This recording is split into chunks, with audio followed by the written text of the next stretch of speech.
Минно-взрывное заграждение установлено. Ребята начали вырываться на легковом автомобиле. Ну и у них это немного.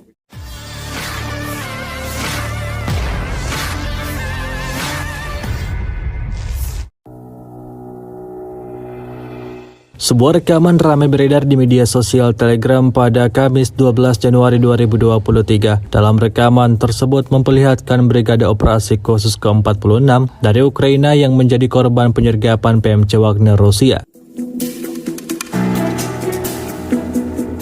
Di Soledar, 2 kendaraan militer angkatan bersenjata Ukraina tampak hancur. Salah satu di antaranya diketahui menabrak ladang ranjau dan menguap, sedangkan kendaraan militer lainnya yang merupakan mobil lapis baja FAB Prancis juga hancur akibat disambut dengan api dari kort kaliber besar dan kemudian dihabisi dari jarak dekat.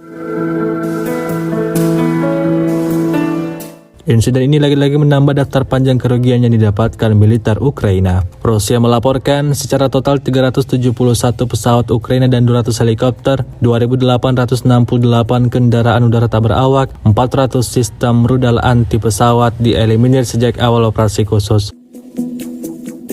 Sementara itu dari kubu Kiev, Kementerian Pertahanan Ukraina melaporkan 490 tentara Rusia dieliminir dalam 24 jam terakhir. Total 112.960 prajurit Federasi Rusia meninggal sejak awal konflik hingga hari ke-323.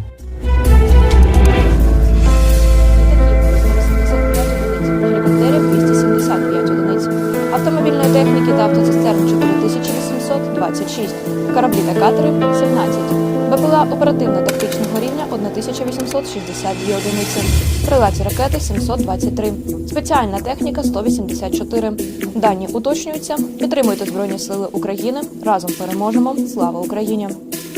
Так, вот место баталии. Тут я не знаю, сколько ж боевиков должно быть. Разорвало сильно. Ночью после наката было минно-взрывное заграждение установлено.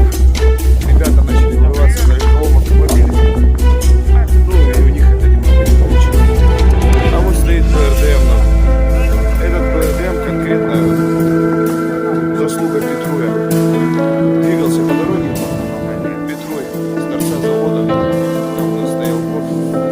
Отработал его.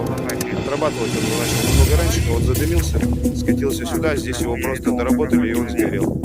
Сколько там народу, я заглянуть не могу, ребят, потому что вот там с высотки работает одноглазый, просто не могу подойти.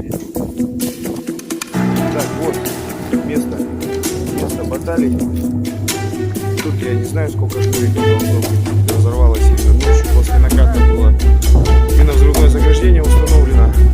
Ребята начали вырываться на легковом автомобиле. Ну и у них это немного не получилось. А вот стоит БРДМ. Этот БРДМ конкретно заслуга Петруя. Двигался по дороге. Terima kasih sudah nonton. Jangan lupa like, subscribe, dan share ya.